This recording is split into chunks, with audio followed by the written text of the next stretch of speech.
कृष्णा दोस्तों, आप लोग देखना चालू कर चुके हैं डिटॉक्स विद संदीप और मैं संदीप कुमार सिंह आपका बहुत बहुत हार्दिक स्वागत करता हूं। बनाने जा रहा हूं दोस्तों एक बहुत इंपॉर्टेंट वीडियो है रिएक्शन वीडियो। किसके ऊपर बना रहे हैं? वो बना रहे हैं अंकित बैनपुरिया। राम राम भाई सारियों ने। राम राम भाई सैलान है। बड़े ही फेमस चल रहे हैं दोस्तों आजकल अंकित बैनपुरिया जी, और एज ए यूथ इन्होंने दिखाया कि किस प्रकार से अगर हम सोशल मीडिया का सही इस्तेमाल करें, डिसिप्लिन तरीके से अपने लाइफ को अगर हम मैनेज करते हैं तो हम बहुत अच्छा एक इम्पैक्ट डाल सकते हैं लोगों की लाइफ के ऊपर। और हम देख रहे हैं कि इवन प्राइम मिनिस्टर मोदी ने भी उनको अपने यहाँ इन्वाइट किया, उनको काफी अप्रिशिएट किया। इनका एक बहुत पुराना वीडियो है, करीब 4-5 महीने पुराना वीडियो है। उस वीडियो का जो टॉपिक है वो है how to control bad habits, Ankit Bainpuriya. तो डिटॉक्स विद संदीप के ऊपर हम आज अंकित बैनपुरिया जी के वीडियो के ऊपर आज हम एक रिएक्शन वीडियो बनाने जा रहे हैं, और इनके जो पॉइंट्स हैं उसको लेकर अगर हम स्क्रिप्चर के हेल्प के हिसाब से उसको हम डिटॉक्स के पर्सपेक्टिव से आप सभी लोग के सामने प्रस्तुत करने का प्रयास करेंगे। तो आइए दोस्तों आरंभ करते हैं और हम इस वीडियो को देखना शुरू करते हैं। ओके, राम राम भाई सैलान है। तब भाई एक वीडियो की बहुत ज्यादा डिमांड डालना आ रही थी कि भैया ब्रह्मचारी के ऊपर वीडियो बनाओ। मुझे सबसे अच्छा लगता है कि ये जब भी अपने वीडियो की शुरुआत करते हैं, रील की शुरुआत करते हैं, तो राम राम भाई सारियों ने। तो भगवान श्री राम का जहाँ नाम है वहीं जो है यश है, वहीं कीर्ति है, वहीं विजय है।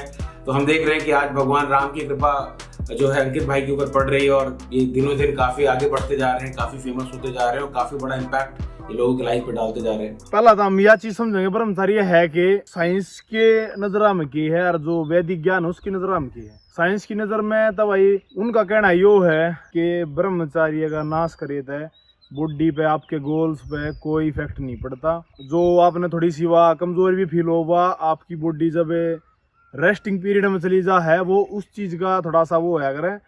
और जो वैदिक ज्ञान है वो नुके है भाई अपना 100 खून की बूंदा थे, एक बूंद इसकी बने हैं, और अपना जो भोजन का निचोड़ है वो होया करे ये चीज। ठीक है, तब भाई साइंस नुको है बोले इसका कोई नुकसान नहीं है तो इसका फायदा भी क्या है, यह चीज भी तो सोचो ना, क्यों फायदा भी होता हो नुकसान ना आता है। बड़ा इंपॉर्टेंट पॉइंट है दोस्तों।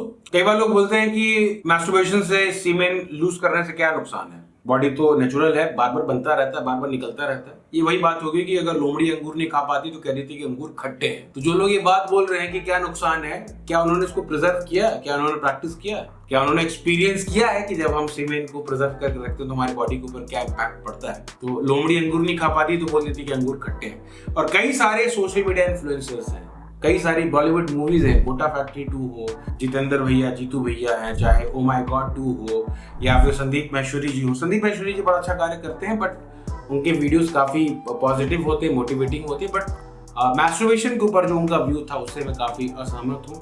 और ये खुशी है कि अंकित बैनपुरिया जैसे जो यूथ हैं, जो आज फेमस हो रहे हैं, यूथ आइकॉन बन रहे हैं, और काफी लोग सोशल मीडिया पे उनको फॉलो भी कर रहे हैं, और ये खुल के अपने पॉइंट को रख रहे हैं कि लोग बोलते हैं कि कोई नुकसान नहीं, तो नुकसान नहीं तो फायदा क्या है। ऐसा तो नहीं कि सीमेन लॉस करने से अमृतत्व मिल जा रहा है, या जो दिव्य ज्ञान हृदय में प्रकाशित हो जा रहा है, या लॉटरी लग जा रही है। तो ऐसा तो नहीं है कि नुकसान नहीं है तो फायदा भी क्या है, तो बताओ पहली बात। तो ये बड़ा इंपॉर्टेंट पॉइंट मुझे लगा यहाँ। दूसरी चीज भाई, मैं अपना तर्क बताऊंगा भाई इस चीज पे। मैं नहीं मानता भाई डॉक्टर वाली बात ने, ठीक है, होता हो ना होता उस चीज का हमने कोई मतलब नहीं, सीधा। पर जितना मजा इस चीज ने बाहर काटने में है वो 2 मिनट का मजा, उस तय 100 गुना ज्यादा मजा इस चीज ने भीतर रखने का है, अपने भीतर स्टोर करोगे ना। जब इस चीज ने साइंस मूवी का है कि स्टोर करने का कोई फायदा को नहीं, क्योंकि 70-75 दिन की इसकी साइकिल हो यार, उसमें अपने आप डिस्ट्रॉय करके इसने दोबारा तरी साइकिल कर देगी, फिर दोबारा बनाना लग जाता है। आप करो चाहे ना करो कोई फर्क ना पड़ता, बॉडी अपने आप तक कर लेगी उस चीज ने। ये बड़ा कॉमन एजम्पशन लोगों के मन में रहता है कि 75 दिन में बॉडी जो है सीमेन वेस्ट करके दोबारा से उसको प्रोड्यूस करती है, तो सीमेन वेस्ट हो जाता है, कोई यूज नहीं होता। ये बड़ा ही नॉनसेंस, बड़ा ही इलॉजिकल आर्गुमेंट है दोस्तों। क्योंकि अगर हम अपने शास्त्रों की बात करें, आयुर्वेद की बात करें, हर जगह ऐसा बताया गया है कि सीमेन को प्रिजर्व रखना चाहिए। हमने देखा है कि जो हमारे आचार्य हैं, योगी हैं, जो साधक हैं, वो इस बात पे बहुत फोकस करते हैं कि सीमेन को रिटेन करने से जो उनकी बौद्धिक जो क्षमता है वो काफी हद तक बढ़ जाती है। और श्रीमद् भागवतम के 3rd कैंटो के 12th चैप्टर में जहाँ पर 4 कुमारों का वर्णन है, वहां पर ऐसी बात आती है कि उनको ऊर्ध्वरेता के रूप में उनको संबोधित किया गया है। ऊर्ध्वरेता का मतलब है दोस्तों कि जिनका स्पर्म जो है वो नीचे ना जाके वो ऊपर की तरफ फ्लो करने लगा है, मतलब वो माइंड की तरफ फ्लो करने लगा है। जो लोग फ्रिक्वेंट अपने स्पर्म को लूज कर देते हैं बाय एनी आर्टिफिशियल मीन, वो सीमेन उनका जो स्पर्म है वो नीचे की तरफ फ्लो करता है, और जो इसको प्रिजर्व करके रखते हैं उनको ऊर्ध्वरेता कहा जाता है। तो जब ये स्पर्म हमारे बॉडी में जब जाता है, हमारे माइंड में जब ये जाता है दोस्तों, तो हमारे माइंड को ये काफी नरिश करता है, इंटेलेक्ट को काफी शार्प करता है, मेमोरी को स्ट्रॉन्ग करता है। इवन जो सात्विक एक इंटेलिजेंस है जो कि स्पिरिचुअल नॉलेज को समझने में हेल्पफुल होता है, ये स्पर्म हमें प्रोवाइड करता है। एक ओजस तत्व है दोस्तों, अगर आपने देखा होगा कि जो योगी है, साधक हैं, जो गुरुज हैं, उनके जो चेहरे पे जो तेज है, वो जो कांति है, वो इस स्पर्म के रिटेंशन की वजह से वो उनका कॉन्फिडेंस और उनकी कांति निकल के आती है। और जो लोग बहुत ज्यादा, आपने देखा होगा कि स्पर्म लूज करते रहते हैं, दे आर और कई बार वो डल हेडेड रहते हैं, उनका they are totally fatigue, lazy और इग्नोरेंस में ज्यादातर रहते हैं। जो ये बातें कही जा रही है कि इसको 75 दिन में वैसे ही वेस्ट हो जाना है, तो उसको वेस्ट खुद से कर दो, ये बिल्कुल बकवास बात है और कई लोग इन बातों में आकर अब इस प्रकार के कामों को कर देते हैं। मेरा उन सभी लोगों से निवेदन है कि पहले 75 दिन तक प्रिजर्व करिए, फिर इस आर्गुमेंट को मानिए कि सही है या गलत है। आगे बढ़ते हैं वीडियो को देखते। फिर भाई बात आओ, फायदा तो कुछ कोई नहीं ना हमारा उसमें, तो करना भी क्यों है। तो आपने भाई इस चीज तो बचने के तरीके बताऊंगा आपने। एक इसमें दो बात और ऐड करना चाहूंगा भाई। एक तो आपका भाई भोजन जो कि बहुत ही महत्वपूर्ण पार्ट है ब्रह्मचार्य में, कि आप ज्यादा फास्ट फूड ना खाओ, ज्यादा बाहर का ना खाओ, जो करेक्ट अपना सात्विक भोजन है उसकी तरफ थोड़ा सा रुख करो, क्योंकि ज्यादा मिर्च मसाला बॉडी ने थम्मन नहीं देता, उत्तेजना पैदा करे हैं। और दूसरी चीज भाई, सोने से कम 1 घंटा पहले आप अपने फोन ने अपने तक दूर धर दो, फोन को पास मत रखो, क्योंकि फोन ने ऐसी चीज है जो आपने इस चीज की तरफ आकर्षित करे जाता है। क्योंकि कुछ ना कुछ सोशल मीडिया पर आपने देखने मिल जाए, उसके चित्र बन जाए, फिर आपका मन भटक जाता है। तो भाई फोन ने दूर धर के सोया करो, सबसे बेस्ट तरीका है ये। दो बड़े इंपॉर्टेंट प्रैक्टिकल सोल्यूशन बताए अंकित भाई ने कि पहला तो ये है कि बहुत ज्यादा मिर्च मसाला, fast food, burger, pizza, momos, ये सब जो चीजें ऑकेजनली कोई महीने में 1-2 बार पार्टी वार्टी में चल गई दोस्तों, पर इसको रेगुलर फूड हैबिट में डाल लेना है। डेली पानी पूरी खाना, उसके बाद दोना भर के पानी पीना, और ये सोचना कि स्पर्म भी रिटेन हो जाए, ब्रह्मचर्य भी फॉलो हो जाए, हैबिट भी सुधर जाए, ये बड़ा इम्पॉसिबल सी बात है दोस्तों। क्योंकि हमारे फूड का बहुत बड़ा इम्पैक्ट पड़ता है हमारी कॉन्शियसनेस पे, हमारी बॉडी के ऊपर और अल्टीमेटली हमारे ओवरऑल स्पर्म के ऊपर एक बहुत बड़ा इम्पैक्ट पड़ता है। शास्त्रों में बात बोला गया है, पाचो वेगम मनसा क्रोध वेगम उदर उपस्थ वेगम। अगर आपने देखा होगा, जो जीभ है, पेट है और जो हमारा जेनिटल्स है, वो तीनों लाइन में होती है। तो अगर हम जेनिटल्स को कंट्रोल करना चाहते हैं, उसको रेगुलेट करना चाहते हैं, स्पर्म को, तो हमें अपने की शुरुआत टंग से, फिर टंग के बाद स्टोमक पे, और स्टोमक के बाद फिर जेनिटल्स की बारी आती है। अगर हम टंग को दबा के एंजॉय करा रहे हैं, खूब भी खा रहे हैं, तो बड़ा मुश्किल है। इवन भगवान भी भगवद गीता के 17 चैप्टर के श्लोका नंबर 8, 9, 10 में हमें खुल के बता रहे हैं कि हमें किस प्रकार का फूड लेना चाहिए, कौन सी फूड हमारे हेल्थ के लिए अच्छा। मैं आप लोगों के लिए उस पर उसको पढ़ कर दिखाना चाहता हूँ। Food dear to those in mode of goodness increase the duration of life, purify one's existence and give strength, health, happiness and satisfaction। ये मोड ऑफ गुडनेस के फूड को लेने की वजह से। और मोड ऑफ गुडनेस का फूड कैसा होता है? Such food are juicy, fatty, wholesome and pleasing to the heart. फिर भगवान आगे बताते, food that are too bitter, too sour, salty, hot, pungent, dry and burning are dear to those in the mode of passion. Such food cause distress, misery and disease।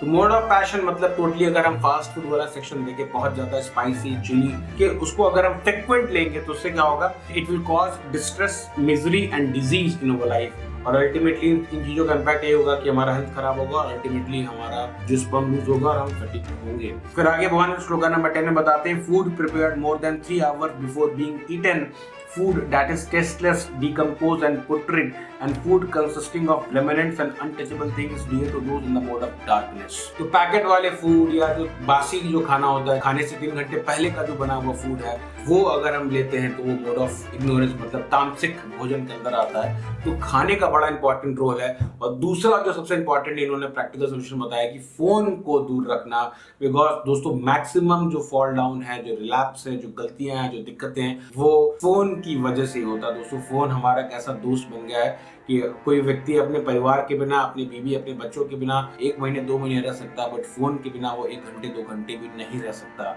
और रात में जिनकी आदतें खराब हैं, वो रात में अगर हम फोन लेके सोते हैं तो बाय डिफॉल्ट हमारा माइंड सेट है और हम उन सेक्शंस में जाएंगे जो प्रोहिबिटेड है, जो हमारे लिए डिट्रीमेंटल है, और वहाँ वो सब चीजें देखेंगे। और सोते ही दोस्तों बॉडी रिलैक्स होती है और माइंड हावी होता है, तमोगुण का प्रभाव ज्यादा होता है रात में, और ऑटोमेटिक ही गलतियां होती है। तो बड़ा अच्छा सोल्यूशन है कि सोने से 2 घंटे पहले फोन बंद कर दो। कई प्रकार के डिटॉक्स ऐप है, उनका इस्तेमाल करिए और अपने फोन को टाइमिंग को बंद करिए कि रात में 8 बजे से लेकर सुबह के 6-7 बजे तक आप चाहते भी फोन इस्तेमाल कर ही नहीं सकते। सिर्फ कॉल आएगी और वही आप इस्तेमाल कर सकते, बाकी आप इंटरनेट इस्तेमाल कर ही नहीं सकते।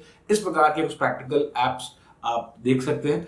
आगे बढ़ते हैं एक तो भाई सबसे पहला आप जो खुद तक कर सको वो तो ये है कि सान न भाई हमेशा पेशाब करके सो, और कोई भी गर्म चीज खाकर कद्दे मत सो भाई। सान ने सोती आना दूध भी पियो तो वो भी निवाया होना चाहिए, और 10-15 मिनट पहला पिया होना चाहिए दूध भी, गला गल पी कर नहीं सोना है।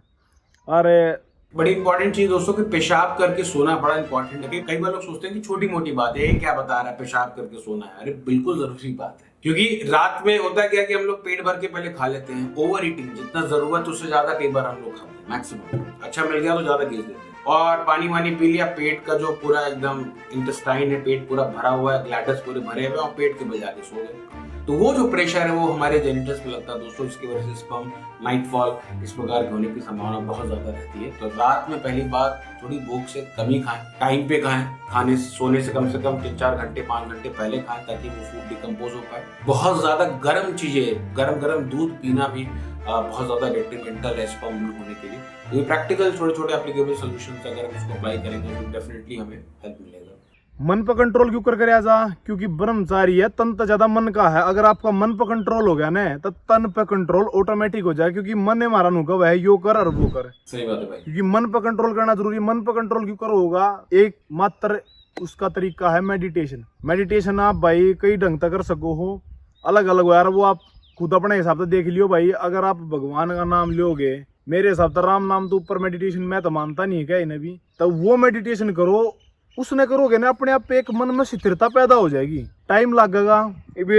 एक बीड़ी के एग्जांपल तो समझाऊंगा थोड़ी सी बात है। बड़ी अच्छी बात है दोस्तों, मेडिटेशन के बारे में बता रहे हैं अंकित भाई, क्योंकि भगवान भी भगवद गीता में बताते हैं कि जिस व्यक्ति का मन कंट्रोल है, मन उसका सबसे बड़ा दोस्त है, और जिसका मन कंट्रोल नहीं है वो मन ही उस व्यक्ति का सबसे बड़ा दुश्मन है। भगवान भगवद गीता के chapter 6 shloka number 5 shloka number 6 में बता रहे हैं कि मन का इस्तेमाल करके हमें अपने आप को अपग्रेड करना है, ना कि डिग्रेड करना है। बट जिसका माइंड अनकंट्रोल्ड है वो दोस्तों चाह के भी इन प्रकार के जो एडिक्शन से बाहर नहीं निकल सकता। हो सकता है हम अपना खान पान सुधार लें, हम अपने हेल्थ को अच्छा कर लें, एक्सरसाइज करने लगे, बट जब तक माइंड अगर रेगुलेट नहीं है, डिसिप्लिन नहीं है, तब तक हम किसी भी सॉल्यूशंस को जानते हुए समझते हुए भी अप्लाई नहीं कर सकते। तो meditation is the important tool for overcoming addiction. और किस प्रकार का मेडिटेशन, तो बड़े ही खुल के इन्होंने बताया।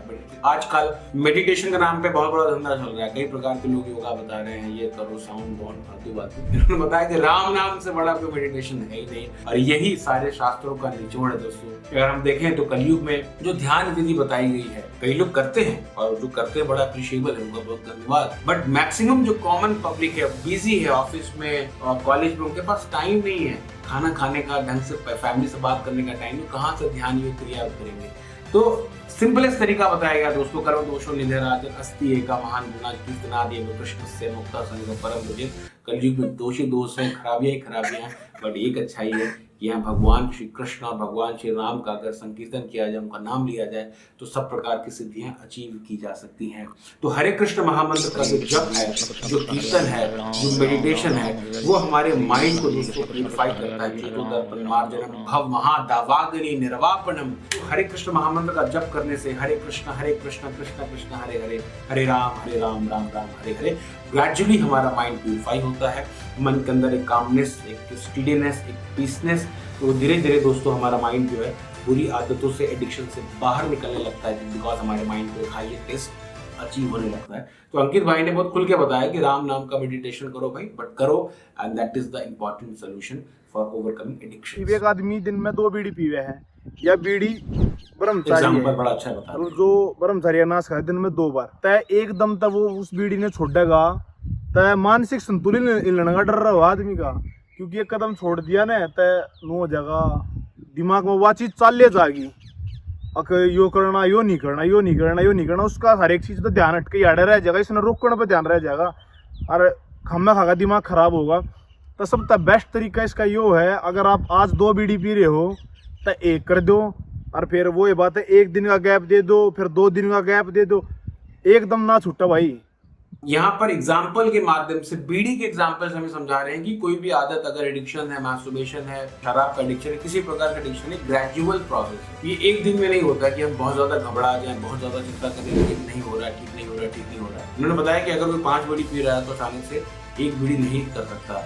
अगर वो 5 से अचानक 1 बीड़ी पे आ जाएगा तो बड़ा डिस्टर्ब हो जाएगा, उसको समझ नहीं आएगा कि क्या करना, उसका माइंड एजिटेटेड हो जाएगा, बिकॉज उसके अंदर उतनी क्षमता नहीं है। तो अच्छा है कि 5 से थोड़ा गैप देके 4 करे, 4 से 3 करे, 3 से 2 करे। तो इस प्रकार से ग्रेजुअल एक प्रोसेस होता है, एक दिन का प्रोसेस नहीं होता, इसमें टाइम लगता है। तो उत्साह, निश्चयात एंड धैर्यात, 3 चीज।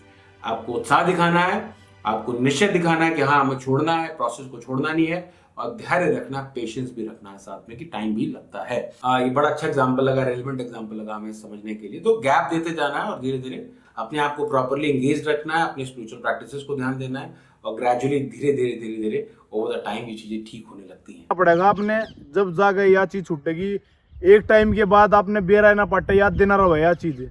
और भाई भगवान का नाम लो, बस यह छोटी सी चीज है, अगर समझ में आओ तो भाई जब भी ठीक करना, समझ में आओ तो भाई आपकी खुद की मर्जी है। आप किसकी सुनना चाहो, वैद्य की सुनना चाहो या फिर आप भाई साइंस की सुनना चाहो, वो आपकी मर्जी। मैं अपना पर्सनल एक्सपीरियंस बताने लग रहा हूँ कि इस चीज में अगर आप ना करोगे ना, बढ़िया मेहनत करना रहे हो, खाना कर रहे हो, पीना कर रहे हो, तो भाई एक बॉडी में न्यारा स्टेमिना होया करें। वो चीजें आप किसी भी मतलब पहलवान हम देख सको हो। एक नॉर्मल आदमी उड़े, एक बार छक्का जिम करे आदमी, ठीक है, सब कुछ खावे है, पर एक बार उसने है खाड़े में लिया हो, उसका स्टेमिना चेक करनी थी, 0 पावा 0, 5 मिनट में सारा स्टेमिना खत्म। क्यों? क्योंकि भीतर तक थोथा हो लिया, वो थोथला हो लिया, थोथा हो गया वो। कई बार लोग बोलते हैं कि हाँ भाई मैं तो 5 बार करता हूँ, 6 बार करता हूँ, मुझे कोई दिक्कत नहीं है। वो सर कहने वाली बातें हैं सर, वो एक्सटर्नली कह सकता है, बट अंदर से कैसा है वो सही बोल रहे हैं, वो अखाड़ा मिलेगा उससे। तो अंदर से लोग खोखले हो जाते हैं सर, वो खाली कहने वाली बातें होती हैं कि जो स्पर्म को जो लूज कर रहे हैं वो प्रैक्टिकल स्टेमिना उनके अंदर कुछ रहता नहीं, अंदर से खोखला ही हो जाता है। सिर्फ ना सिर्फ खोखला, बल्कि उसका पूरा डिटर्मिनेशन, उसका कॉन्फिडेंस, उसकी प्योरिटी, उसका इंटेंशन, उसका कॉन्शियसनेस, लगभग सारी चीजें दूसरी अफेक्टेड होती हैं। तो अगर हम छोड़ना चाहते हैं और फिर भी हमसे गलतियां हो जा रही हैं, तो एक होप है कि चलो यार धीरे धीरे प्रोसेस को ठीक करके हम अपने आप को ओवरकम कर लें। बट अगर हम कॉन्शियसली अगर अपने आप को कर रहे हैं, हाँ भाई कुछ नहीं होता, मैं 5 बार करता हूँ, 6 बार करता हूँ, अपना हाथ जगन्नाथ, इस प्रकार की फिलॉसफी को अगर हम बना के चल रहे हैं, तो अंदर से थोथा होने में दोस्तों हमें भी टाइम नहीं लगेगा। क्योंकि वो वाली बात हो, अगर एक कोई घड़ा है उसमें अगर छेद होगा ना, तो उसने कितना भरे जाओ वो तो रितेगा। तो भाई थोड़ा सा ध्यान रखो इस चीज का। बहुत एग्जांपल है कि अगर घड़ा है उसमें अगर पानी का रिसाव हो रहा है तो कुछ टिक नहीं सकता। तो स्पर्म लूज अगर हो रहा है बॉडी से, तो एनर्जी हमारे अंदर नहीं रह सकती। एनर्जी नहीं है, डिटर्मिनेशन नहीं है, डिसिप्लिन नहीं है, कॉन्फिडेंस नहीं है, तो ना पढ़ाई कर सकते हैं, ना जॉब कर सकते हैं, ना ही मैरिज रिस्पॉन्सिबिलिटी अच्छे तरीके से उठा सकते हैं। तो ओवरऑल देखा जाए तो लाइफ पूरी तरीके से कोलैप्स्ड है या हेलिश लाइफ बनने की तरफ हम लोग आगे बढ़ रहे हैं, अगर कोई कॉन्शियसली इस चीज को कर रहा है तो। और बहुत सारी चीज है भाई करण ने धरती पे, इस चीज ने 25 साल तक हर आदमी ने ब्रह्मचर्य पालन करना चाहिए। उसके बाद जब आप गृहस्थ जीवन में जाओ, जब जाकर आप संतान उत्पत्ति थी इस चीज का प्रयोग कर सको। और भाई जो आदमी, बड़े अच्छी बात है कि बता रहे हैं कि 25 साल तक स्टूडेंट लाइफ में सबको ब्रह्मचारी तो रहना ही चाहिए। अपने स्पर्म को रिटेन करना चाहिए, मन को सीमित रखना चाहिए, इंद्रियों को थोड़ा कंट्रोल करना चाहिए, अपने कॉन्शियसनेस को एलिवेट करना चाहिए, एक्सपैंड करना चाहिए। और बाद में अगर 25 साल के बाद, 28 साल, 30 साल के बाद जब भी विवाह की अवस्था आ जाए, तो फिर हमें संतान उत्पत्ति के लिए, देखिए ये भागवतम के कंक्लूजन से 7th चैप्टर में अगर आप जाएंगे तो वहाँ पर एक चैप्टर है हाउस होल्डर लाइफ के बारे में। उसमें यही बताया गया कि 25 साल तक ब्रह्मचारी रहिए, 25 के बाद आप गृहस्थ आश्रम में रहिए। वीडियो देख रहे हैं कि बड़ा वायरल हो रहा है, क्या बात है, क्या बात है। उसके पीछे के ये सिद्धांत है, ये शास्त्रिक सिद्धांत ये अपनी लाइफ में फॉलो कर रहे हैं। That's why he is getting success in his life. जो मतलब एक स्त्री के साथ होगा, जो जिस गल विवाह होया है उसके साथ है वो, तब वो भी ब्रह्मचारी की श्रेणी में ही आता है। तब भाई यह इतनी छोटी सी बात थी, अगर समझ में आओ तो जब भी ठीक है, ना आओ भाई जब भी ठीक है। और भाई हंसते रहो, खेलते रहो, मुस्कुराते रहो, मेहनत करते रहो, खाते पीते रहो।